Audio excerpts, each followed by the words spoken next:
어떠한 계절적인 상황이지만 이 모든 것을 이기고 또 자유롭게 이겨나갈 수 있는 욕심의 힘과 영혼의 가르쳐 주시옵소서.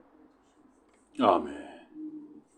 사랑하는 성도들을 주께서 붙들어주시고 직장생활과 또 여러 가지 상황 속에서 하나님 그 어떤 것이 어려운 가운데 어려운 가운데 놓이지 않도록 모든 성도들의 상황과 형편을 하나님께서 살피시고 은혜 가운데 붙들어 주시옵소서. 아멘. 저희들은 하나님의 신실한 사랑과 은혜를 감사합니다. 우리는 하나님께서 변치 않고 우리를 인도하시고 오늘 기도, 불기도로 인도하시며 그렇게 인도하신 것을 오늘 기도에 알고 있지만 신령스는 우리 마음에 당신과 영혼과 그 모든 것을 가로막고 하나님 불안과 어두운 가운데 가끔씩 거할 때가 있습니다. 그럴 때마다 우리를 하나님의 눈으로 성령의 은혜로 조명하여 주시옵소서.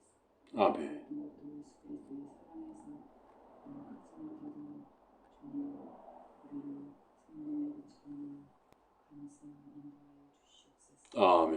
목사님을 붙들어주시고 하나님의 말씀 가운데 더욱 주님의 음성을 듣는 귀한 시간 되게 하여 주시며 오늘 또 전국 방방 연세를 조악한 지역교회에서 드려지는 예배 하나님의 은혜를 더하시고 성령께서 가정하셔서 온 신령들이 드려지는 온 교회들이 드려지는 예배에 환영하시고 감사하시고 하나님 감사한 공을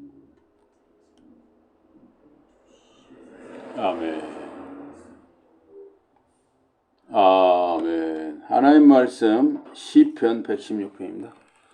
하나님 말씀 시편 116편입니다.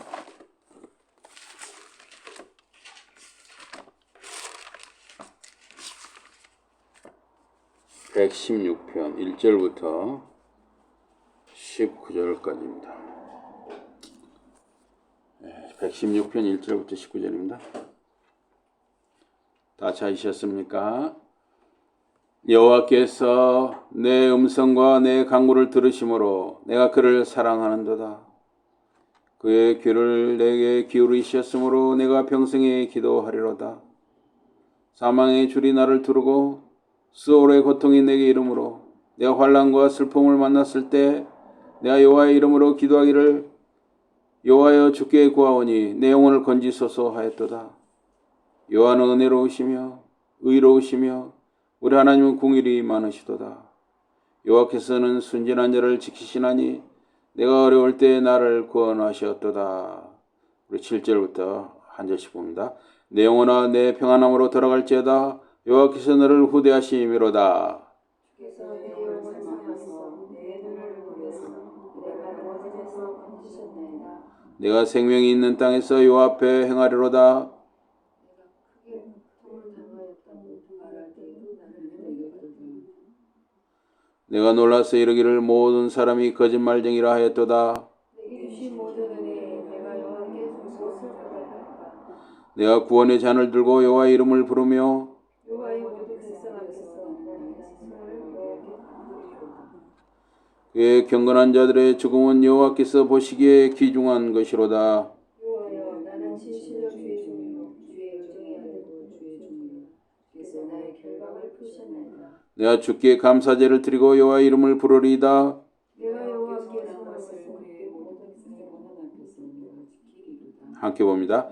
예루살렘아 내 한가운데에서 곧 여호와의 성전들에서 지키리로다. 할렐루야. 아멘. 오늘 말씀 제목이 찬양하라입니다. 찬양하라. 찬양하라. 찬양하란 말은 할렐루야죠.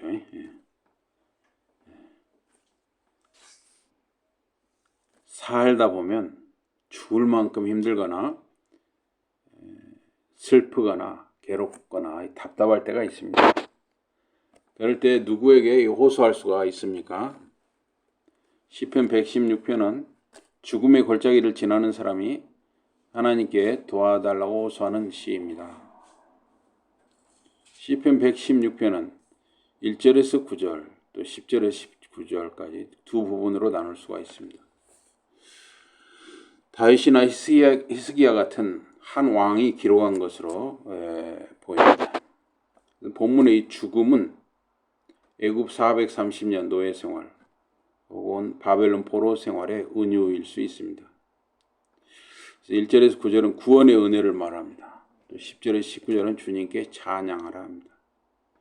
시편은 한 편 한 편이 모두 성도의 기도와 같습니다. 성도가 환난이나 어려움 중에 있을 때 시편을 골라서 소리내어 읽는 것 자체로 그 사람의 기도가 됩니다. 그래서 여러분 이름이나 누군가 이름을 넣어서 읽어도 좋은 기도가 됩니다. 그래서 1절을 한번 해보세요. 1절과 2절을 여러분 이름을 한번 넣어보세요. 넣어서 한번 읽어보겠습니다. 다 같이 시작.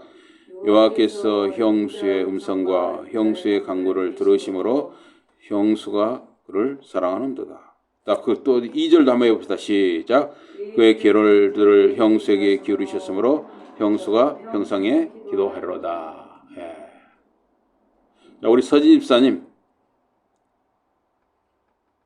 2절을 그렇게 한번 서진 집사님 이름을 넣어서 한번 해보세요. 시작. 한번 해보세요. 한번 읽어보세요. 2절을. 2절을 그렇게 한번 읽어보세요. 이름을 넣어서. 그의 길을 서지 이름이 애매하시니라.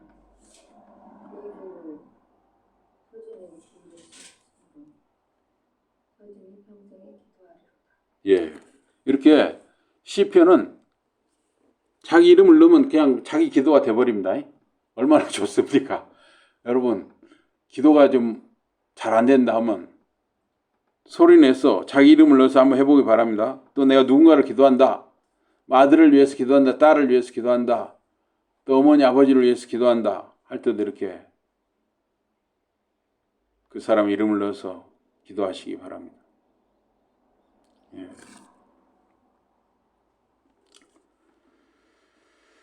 여기 1절과 2절에 주께서 내 애원과 도움을 청하는 부르짖음을 들어주시니 내가 주님을 사랑합니다. 주께서 내게 귀를 기울이시니 내가 살아있는 동안 주께 부르짖어 도움을 청하겠습니다. 1절과 2절은 오직 야훼 주님만이 사랑의 대상이고 기도의 대상이고 부르짖음에 응답하시는 분임을 고백하고 있습니다.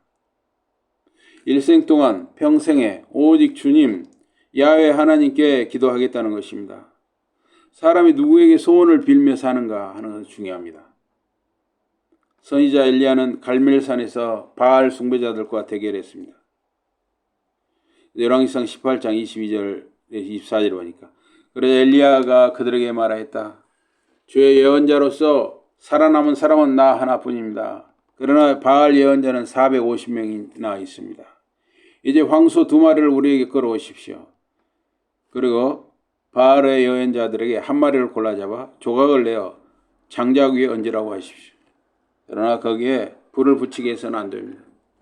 나는 나머지 황소를 준비하여 장작 위에 얹되 거기에 불을 붙이지 않겠습니다. 그런 다음 바알의 예언자들은 바알의 이름을 부르십시오. 나는 주의 이름을 부르겠습니다. 황소를 준비해서 장작 위에 얹기까지 아마 1시간 이상, 1시간으로도 안 될 거예요. 시간이 많이 걸렸을 거예요. 왜냐하면 황소를 잡으면 가죽을 벗겨야 되고 또 내장은 다 따로 해서 뭐 땅에 묻거나 태워야 되고 굉장히 절차가 복잡해요. 또 다 이렇게 조각을 내가지고 그걸 또 장작을 준비해서 장작 위에 이렇게 조각을 내갖고 얹고 이 단시간에 되는 게 아니죠. 또 황소를 잡을 때 먼저 피를 목을 먼저 이렇게 해가지고 피를 먼저 뽑아낸다. 피를 받아요 그릇에. 그래가지고 이걸 이렇게 쭉 단과 주변에 이렇게 또 뿌린단 말이에요. 그렇기 때문에 이게 황소를 하나 준비해서 각을 떠서 준비하는 게 시간이 많이 걸리는 일이죠. 그런 다음 바알의 예언자들은 바알의 이름을 부르십시오. 나는 주의 이름을 부르겠습니다. 어느 쪽이든 불을 내려 응답하는 신이 하나님입니다. 그러니까 사람이 불을 지피지 말고 하늘에서 어느 신이 불을 내리는가 한번 해보자는 거죠. 그래서 모든 백성이 그렇게 하는 것이 좋겠다고 말하였습니다. 그래서 바알을 부르는 자들과 야훼 하나님을 부르는 엘리야가 갈멜산에서 겨뤄 하나님의 선지자 엘리야가 승리했습니다. 저 아내가 한 8년 전인 거 이제 그 갈멜산도 갔습니다. 예, 갈멜산. 네, 그 선지자 엘리야와 바알 부르는 자들이 대결했던 그 갈멜산도 가봤습니다. 바알은 사람이 만든 우상이니까 답할 수가 없었습니다. 살아계신 하나님은 엘리야에게 응답하셨습니다. 여러분과 저는 살아계신 하나님을 부르고 기도해야 살 수가 있는 것이에요. 살아계신 하나님만이 응답하실 수 있는 분입니다. 이 3절과 4절에 죽음의 그물이 나를 얽어매고 스월은 음부 또는 지옥의 공포가 나를 엄습하여 내가 고민과 두려움에 짓눌렸었나이다. 그때 내가 주의 이름을 불렀습니다. 주님 나를 구해 주소서. 시편 110편 기자가 누구인지 알 수가 없습니다. 칼빈은 다윗이 쓴 것이라고 봅니다. 다윗은 죽음의 고비를 여러 번 넘기며 고난의 세월을 살았습니다. 시편 18편 5절에 사망의 줄이 나를 휘감았고 죽음의 덫이 내 앞에 있나이다 라고 했습니다. 또 욥기 36장 8절에 보니까 죽음의 덫에 걸린 듯 합니다. 무덤의 죄수로 묶여 있습니다. 사슬에 묶인 자들처럼 환난의 줄에 결박된 자들처럼 고난을 통하였던 사람들이 있습니다. 욥이라든가 다윗이라든가 요셉, 바울 등입니다. 또 히브리서에 보면 정말 그 고난 당한 여러 사람들의 예가 나오죠. 어떤 사람은 순교를 당하는데 톱으로 이 사람을 썰어서 죽이는, 생각만 해도 끔찍하죠. 얼마나 끔찍합니까? 오늘 2024년 현재를 사는 우리도 근심, 걱정, 아픔을 겪으며 살아갑니다. 때로는 산다는 것 자체가 고통일 수가 있죠. 우리 유일 성도님들께 학당에서 좋은 사람만 모이면 좋은데 참 정말 못된 자들이 그렇게 또 같이 모인단 말이에요. 참 힘들죠. 이런 거 저도 살면서 죽을 만큼 괴롭고 힘들 때가 있었습니다.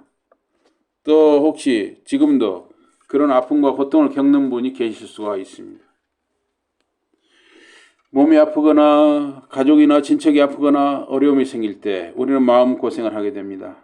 그러나 기도 제목이 있다는 것은 우리가 하나님께 기도할 수 있다는 뜻이기도 합니다. 우리 주변에 말합니다.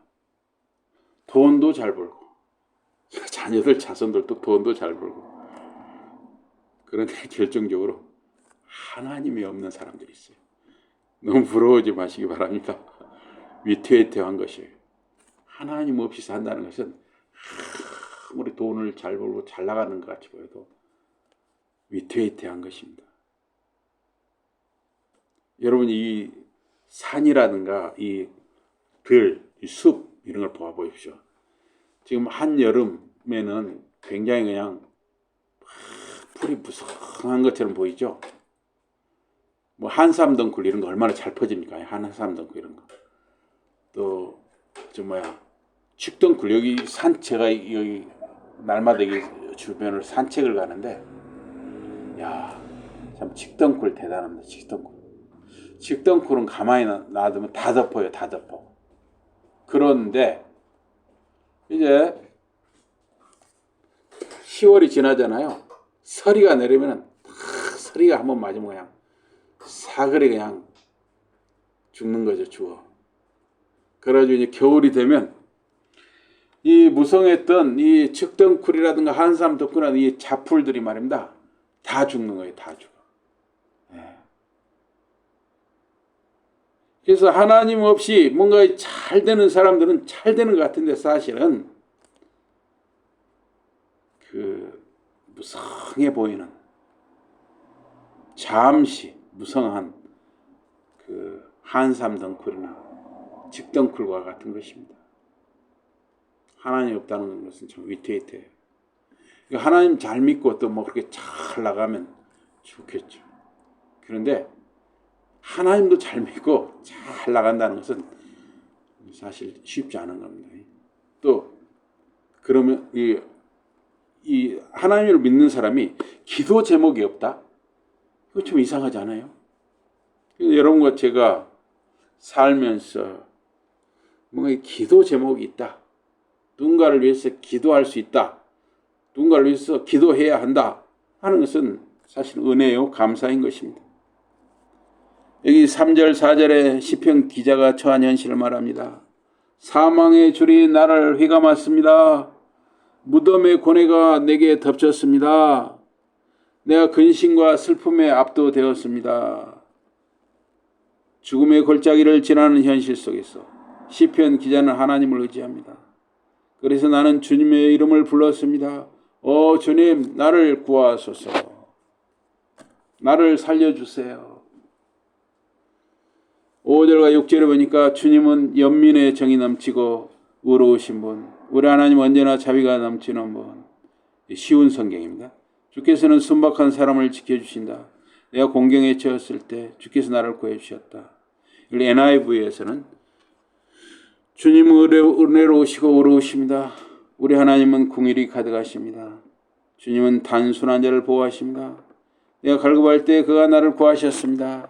이 단순한 자, 또 이렇게 순진한 자라고 표현한 것은 주님을 어린아이처럼 의지하고 신뢰하는 사람입니다. 단순한 자. 어린아이는 엄마 아빠가 옆에 있으면 행복한 거예요. 엄마 아빠가 옆에 있으면 되는 겁니다. 여기 7절에 보니까 내 영혼아 주께서 내게 잘해주셨으니 너는 마음을 편히 가져라. 쉬운 성경에. 또 NIV에서는 내 영혼아 안심하라. 주님은 내게 선하신 분이기 때문이라. 죽음의 터널을 지나는 상황에서 흔들리고 두려움에 떠는 영혼이 진정될 수 있는 길은 선하신 주님을 의지하는 것입니다. 신뢰하는 것입니다. 이 8절에 보니까 주님, 주께서 내 영혼을 죽음에서 구해주셨습니다. 내 눈에 눈물을 먹게 하시고 내 발이 넘어지지 않도록 지키셨습니다. 이걸 NIV에서는 주님은 내 영혼을 죽음에서 내 눈을 눈물에서 내 발을 넘어짐에서 건지시는 분입니다. 여기서 영혼이라는 말이 나오죠. 영혼. 이 영혼은 살아있고 의식하는 인간 존재의 자아입니다. 영혼이라는 것은 살아있고 의식하는 인간 존재의 자아입니다. 이 9절에 내가 산 자의 땅에서 주님을 섬기며 살겠습니다. 또 NIV에서는 주님이 나를 건지시는 이유는 내가 산 자의 땅에서 주님 앞에서 살도록 또는 걷도록 하기 위함입니다. 이 산 자의 땅은 어디입니까? 이 세상으로 볼 수가 있습니다. 욥기 28장 3절에 보니까 인간은 그것, 즉 지혜의 가치를 이해하지 못합니다. 그랬어요. 그것은 산 자의 땅, 즉 세상에서 얻을 수 없습니다. 지혜는 하나님이 주십니다. 하나님의 자녀들이 이 세상에서 하나님 앞에서 사는 것이 하나님께 영광을 드리는 일입니다. 하나님 앞에서라는 코람데오, 이게 라틴어 코람데오, 양심, 생각, 말, 행동 등 모든 것을 하나님이 보고 계신다는 것을 기억하고 의식하고 사는 것. 이게 바로 코람데오, 하나님 앞에서입니다. 다른 사람이 안 보는 데서 쉽게 딴짓을 하는 경우가 있어요. 그러나 코람데오, 하나님 앞에서의 삶은 다른 사람들이 없어도 하나님이 보고 계시니까 두렵고 떨림으로 근신하고 처신을 참 조심하는 것이죠. 이 10절에 보니까 내 삶이 너무 또 고통스럽구나 라고 말하면서도 나는 믿음을 잃지 않았습니다. 또 이 개역성경은 내가 믿는 거로 말하리라 내가 큰 곤란을 당하였다. 또 NIV는 내가 믿었습니다. 이 시편 기자가 죽음 또는 죽을 것 같은 환난 중에 있을 때 주님을 부르는 믿음, 주님께 기도하는 믿음, 이게 바로 내가 믿었습니다 라는 말이에요. 죽을 것 같은 환경에 처했을 때 주님을 의지하는 믿음, 주님께 기도하는 믿음, 이게 바로 내가 믿었습니다 입니다.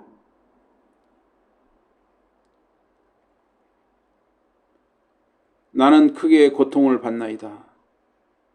내가 그런 큰 고통을 받는 중에 나는 주님을 의지하는 믿음이 있는 것이죠. 여기 11절에 보니까 내가 경겁 중에 이르기를 모든 사람은 거짓말장이라 하였도다. 또 NIV에서는 내가 놀라서 모든 인간은 거짓말쟁이들입니다 라고 말했습니다. 원수들이 거짓으로 누명을 씌울 때 참 고통스럽죠. 저도 이 초등학교 5학년 때, 지금도 잊어버리지 않는데 어떤 애가 말입니다. 이상하게 저한테 자기 돈을 가져갔다는 거예요. 좀 너무 억울하고 힘들었습니다. 지금도 억울하고 힘들어요. 예, 그러죠. 우리 율성도님도 그런 적 있으십니까? 예, 그래요. 참 내가 안 했는데 했다고 하면 참 억울하죠. 참 억울하고 참 저 죽을 때까지 참 잊기가 어려워요. 예, 그렇습니다.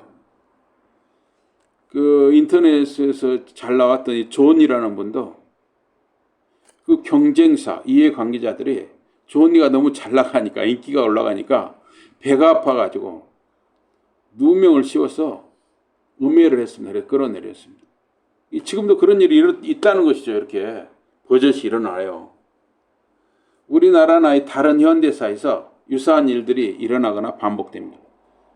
정치인들끼리 상대 정치인을 없는 것을 꾸며가지고 뒤집어 씌우는 경우가 많습니다. 많아요. 또 회사끼리도 경쟁업체에다 누명을 씌우는 일도 있어요. 그리고 인간이라는 참 악한 것이죠. 그러나 시인은 그렇게 억울하게 음해를 당하고 거짓 누명을 쓰고 해도 주님을 의지하니 주님 은혜로 일어섰습니다. 주님 은혜로 일어섰어요. 그래서 12절 우리 한번 같이 읽어보겠습니다. 12절 한번 읽어보겠습니다. 12절 다 보셨습니까? 12절과 13절을 함께 읽어보겠습니다. 12절부터 시작. 내게 주신 모든 은혜를 내가 여호와께 무엇으로 보답할까? 내가 구원의 잔을 들고 여호와의 이름을 부르며, 예, 거기까지. 내게 주신 모든 은혜를 무엇으로 보답할까? 사람들이 자기를 거짓으로 꾸며서 막 덮어 씌우고 음해를 하고 중상모략을 해서 죽을 것 같았지만 하나님 은혜로 자기가 살아있다는 거예요. 그러니 그 하나님 은혜를 무엇으로 보답할 수 있느냐는 것입니다. 주님이 제게 베푸신 모든 선하심에 대하여 제가 어떻게 주님께 보답할 수 있겠습니까? 사실 인간은 하나님 은혜를 갚을 길이 없지요. 갚을 수 없지만 하나님 은혜를 생각하며 사는 인생은 복이 있습니다. 어제 오늘 정말 귀한 단비가 흠뻑 내렸습니다. 감으로써 식물이 타고 있는데 이틀간 비를 주신 주님께 감사와 찬양을 드립니다. 그러나 대부분 사람들은 주님께 감사할 줄 몰라요. 비가 많이 오면 아이고 왜 이렇게 많이 온다냐. 비가 또 적게 오면 어째 이렇게 비가 조금 온다냐. 감사해야 돼. 많이 주신 대로 감사하고 조금 주신 대로 감사하고 햇빛을 주시면 감사하고. 제가 말합니다. 이 화분에다가 이렇게 분재 같은 거 이렇게 해보니까 꽃도 이렇게 해보니까요. 제가 배우는데 그늘에다 나온 헌물 있잖아요. 국화 같은 거 이렇게 이 삽목을 하면 잘 뿌리가 안 내려요. 반드시 물도 주고 이 햇빛도 쬐야만 뿌리가 빨리 내려요. 이게 햇빛도 중요하고 양분도 중요하고 물도 중요한 거예요. 그래서 햇빛을 주시는 하나님도 감사하고 비를 내려주시는 하나님도 감사하고 우리는 항상 이 감사와 찬양이 있어야 하는 것입니다. 제 아내가 옷을 빨아주거나 식사를 준비해 주니 저는 너무 고맙습니다. 아내의 수고와 헌신이 너무 고맙습니다. 아내가 옆에서 항상 그렇게 해주니까 제가 여기까지 온 거죠. 여기까지. 예. 오늘 주일 예배당에 저와 함께 예배하는 여러분이 너무 고맙습니다. 우리 서로 손잡으면서 고맙습니다 한번 하시기 바랍니다. 고맙습니다. 손잡으세요. 고맙습니다. 또 뒤로도 한번 손잡으세요. 고맙습니다 한번 해주세요. 고맙습니다. 예, 고맙습니다. 예, 고맙습니다. 예, 고맙습니다. 참 고맙습니다. 예. 이 12절에 대한 답이 13, 14절이에요. 내게 주신 모든 은혜를 내가 여호와께 무엇으로 보답할까? 이게 바로 13, 14절이라는 거예요. 내가 그 구원의 잔을 높이 들리이다. 그리고 주님의 이름을 부르리이다.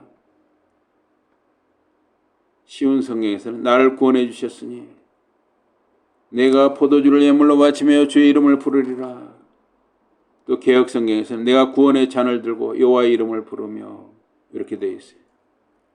그래서 이 13절 내가 구원의 잔을 높이 들리리라와 17절의 병행 구절이에요. 17절은 뭐라 했냐면 내가 주님께 감사 예물을 드리며 주의 이름을 부르겠습니다. 그랬어요. 개역 성경에서는 내가 주께 감사제를 드리고 여호와의 이름을 부르리이다. 여기 구원의 잔, 이 구원의 잔이라는 것은 이 구원의 잔 13절에 내가 구원의 잔을 들고 여호와의 이름을 부른다 그랬죠. 이 구원의 잔은 마태복음 26장 27절에 유월절 잔과 연계해서 생각하는 경우가 많습니다.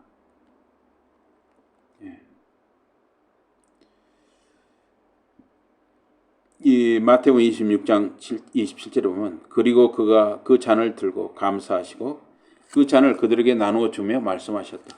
너희 모두 그 잔을 마시라. 큰 잔에 포도주를 따르고 돌려가며 마시도록 한 것으로 보입니다.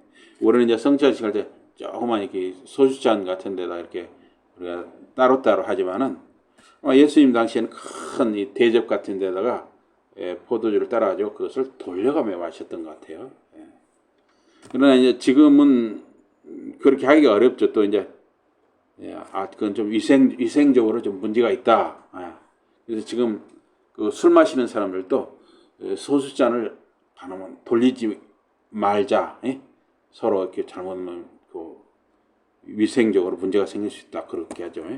어쨌든 여기서는 그렇게 했던 것 같아요. 너희 모두 그 잔을 마시라. 예수님 우리를 대속해 십자가에 설리신 피를 기념하여 마시는 잔, 이게 포도주 잔이죠. 또 이제 포도주 대신 포도즙으로 하기도 합니다. 출애굽 때 10번째 재앙은 장자, 큰아들이 죽임당하는 재앙이었습니다. 장자는 그 집안을 대표하니까 장자가 죽는다 하는 것은 그 집안 전체의 멸망을 의미하는 것입니다.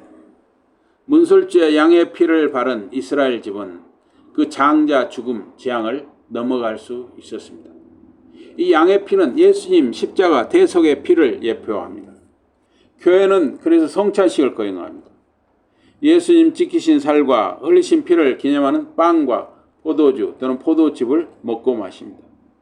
예수님 대속의 죽음을 기념하는 것입니다. 그래서 예수님 십자가 대속을 믿는 자는 구원을 얻습니다. 그래서 그 포도주 잔은 구원의 잔인 것입니다. 여기 14절에 보니까 모든 그의 백성 앞에서 주님께 대한 나의 맹세를 이루리이다. 그래서 이 14절을 봐서 어떤 왕이 이 116편을 기록한 시라고 추측을 할 수가 있어요. 모든 하나님의 백성 앞에서 주님께 대한 나의 맹세를 이루리이다. 이게 왕쯤 되니까 이렇게 말할 수 있는 거죠. 여러분 대통령이 어째요? 취임식을 하면 선서를 하죠. 선서. 그래서 미국에서는 보니까 대법원장이 이렇게 성경을 딱 들고 그 위에다 이렇게 선서를 하더만요. 대통령은 지금도. 왕은 대관식에서 선서를 했습니다. 이스라엘 왕도 기름 부음 받을 때 맹세를 했습니다. 율법을 잘 순수하고 율법을 따라 백성을 잘 다스린다고 맹세를 한 것이죠. 또 여기 이 나의 맹세라는 것은 찬양의 맹세이기도 합니다. 그래서 여기 내가 구원의 잔을 들고 여호와의 이름을 부르며 여호와의 모든 백성 앞에서 나는 나의 서원을 여호와께 갚으리이다. 또는 나의 서원, 이걸 맹세라고 할 수 있어요. 나의 맹세를 여호와께 갚으리이다. 근데 여기 시편 7편 17절에 보니까 주는 의로우시니 내가 그분께 감사하리라. 내가 가장 높으신 주의 이름을 찬양하리라. 주님께 감사와 찬양을 맹세합니다. 이것은 기도 응답을 기대하는 맹세입니다. 백성의 필요에 기도에 응답하시는 하나님의 구원에 이어서 찬양을 드리는 것입니다. 성전에 백성이 모여서 하나님의 구원 행위에 감사하는 예물을 드리면서 주님을 찬양했습니다. 홍해를 건넌 이스라엘 백성은 하나님의 구원에 감사하며 춤을 추며 각종 악기를 켜며 악기를 치며 감사하는 찬양을 드렸습니다. 또 한나가 하나님께 기도해서 응답해서 아들 사무엘을 얻게 되니 하나님 은혜에 감사하는 찬양을 드렸습니다. 그래서 이 찬양은 하나님께 대한 기도와 그 응답, 거기에 대한 감사, 그리고 찬양으로 이어지는 것이죠. 그래서 찬양은 우리 인간의 삶에서 가장 인간으로서 드릴 수 있는 가장 높은 경지의 영적인 모습이라고 할 수 있습니다. 이 15절에 보니까 주님 보시기에 주님께 충성스러운 사람의 죽음은 너무나 값지다. 또 개역성경은 성도의 죽는 것을 여호와께서 귀중히 보시는도다. 이 성도의 의미가 무엇입니까? 성도. 여기 시편 4편 3절에 보니까 여호와께서 자기를 위하여 경건한 자를 택하신 줄 너희가 알지어다. 내가 부를 때 여호와께서 들으시리로다. 이걸 쉬운 성경에서는 너는 마땅히 알아야 한다. 주께서는 당신에게 절대적으로 헌신하는 사람을 따로 챙기신다는 것을. 주께서는 내가 부르짖을 때 들어주실 것이다. 성도란 말은 이 가들리, 그러니까 경건한 자란 말인데 히브리어는 하시드입니다. 하시드. 시편에 26번이나 나와요. 이 성도란 말이에요. 그래서 NIV는 이 the godly, 이 성도, 이 the godly, 이것도 경건한 자, 또 saints, 성도 이렇게 옮겼습니다. 이는 하나님 백성을 일컫는 히브리어 여러 단어, 하나님 백성을 일컫는 여러 단어가 있어요. 한 7개, 8개가 있어요. 그 중에 하나가 이 하시드 성도입니다. 하나님께 헌신하고 그에게 신실한 자들을 말합니다. 성도라는 것은 하나님께 헌신하고 하나님에게 신실한 사람들을 말해요. 성도는 하나님이 택하신 자들, 구별한 사람들입니다. 그 성도의 죽음을 하나님이 귀하게 여기십니다. 성도의 죽음은 끝이 아니라 영원한 삶의 시작이기 때문입니다. 그래서 성도는 죽어도 감사하고 살아도 감사한 거예요. 예. 성도는 죽어도 감사, 살아도 감사인 것입니다. 우리는 죽으면 끝이 아니라 시작이기 때문이에요. 그러나 안 믿는 분들은 어째요? 죽으면 끝이라고 하잖아요. 사실 어떻게 보면 끝이죠. 더 나쁜 지옥으로 가버리니까. 그러나 우리 성도는 어째요? 죽으면 영원한 이 복된 천국의 백성의 삶이 시작되니까 죽어도 감사, 살아도 감사해요. 이런 거 저는 두려워할 일이 아니에요.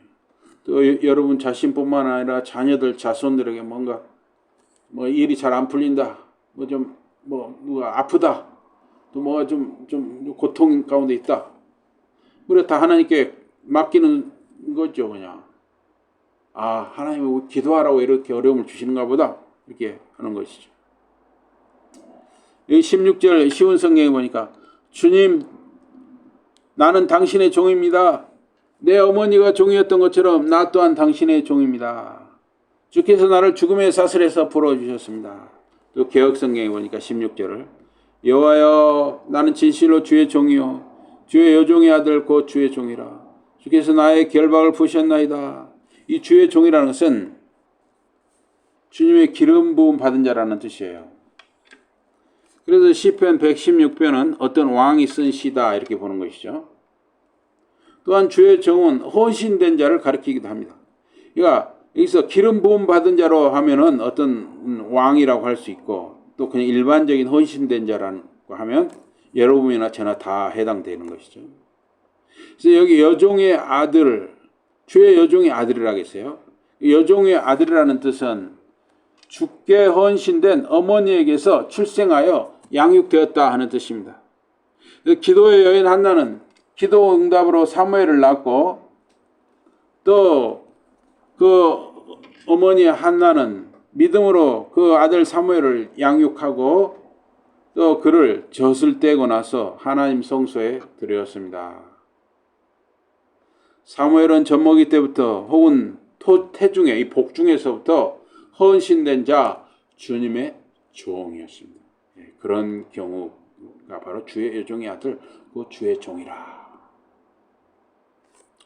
여기 17절 18절 19절은 내가 주님께 감사의 물을 드리며 주의 이름을 부르겠습니다. 주의 모든 백성 앞에서 내가 주께 서원한 것을 드리리라. 예루살렘에 있는 주님의 성전 뜰에서 드리리라. 주님을 찬양하여라. 그래서 이 17절에서 19절은 13, 14절의 반복이라고 할 수가 있어요. 13, 14절. 우리 13, 14절을 다시 한번 읽어보겠습니다. 13, 14절 다 보셨죠? 13, 14절 다 같이 다시 한번 13, 14절 시작. 내가 구원의 잔을 들고 여호와의 이름을 부르며 여호와의 모든 백성 앞에서 나는 나의 소원을 여호와께 갚으리로다. 예. 그래서 시편 116편의 결론은 주님을 찬양하라입니다. 예. 그래서 이 19절에 보니까 내 한가운데에서 곧 여호와의 성전 뜰에서 지키리로다. 할렐루야 그러죠. 할렐루야가 바로 찬양하라입니다. 주님을 찬양하라. 할렐루야 주님을 찬양하라. 그래서 이 시편 116편의 결론이 주님을 찬양하라입니다. 예. 제 두 딸 큰애 이름이 찬미고 둘째가 찬주인데 제 아내가 이렇게 아기를 가졌을 때 말이야 뱃속에 아기를 가졌을 때 제가 기도를 했습니다. 하나님 지금 제 아내 뱃속에 지금 아기가 있는데 이름을 뭘로 지으면 좋겠습니까? 기도하는데 수요일 밤에 제가 말입니다 예배를 갔는데 찬양을 부르는데 말 찬미 찬송가 속에 찬미라는 단어가 딱 나와요. 야 이거다 찬미. 그래서 찬미라고 쳤어요. 그래서 둘째도 이제 찬주인데 찬미 찬주 다 주님을 찬양하는 삶을 살라 하는 뜻에서 기도하며 지은 것입니다. 그래서 우리 이 116편 결론처럼 할렐루야 주님을 찬양하라. 여러분과 제가 살면서 눈물이 있고 또 이렇게 정말 어려움이 있고 고통이 있다 할지라도 올해는 주님의 은혜로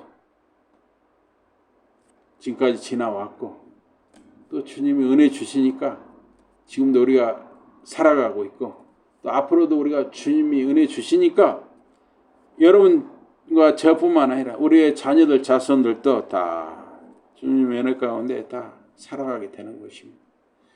다 맡기시고 여러분 말씀과 기도와 감사와 찬양의 삶을 사는 저와 여러분과 여러분의 자녀들 자손들이 되기를 주님의 이름으로 기원합니다.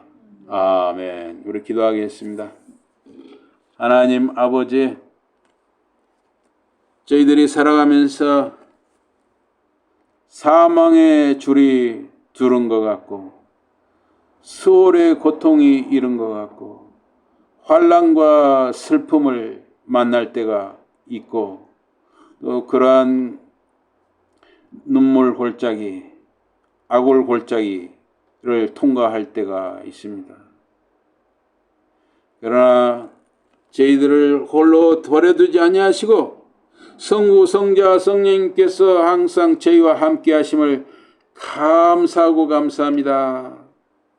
저희들이 아무리 어려움 중에 있을지라도, 우리의 자녀들, 자손들이 아무리 어려움 중에 있을지라도, 우리의 가족, 친척들이 어떤 어려움이 있을지라도 우리가 주님을 부르고 주님을 의지하는 한 주님께서 우리에게 은혜를 주시고 우리를 주님 은혜 가운데 살아가게 하심을 믿고 감사하며 찬양을 드리옵나이다. 예수 이름으로 감사 기도드리옵나이다. 아멘. 우리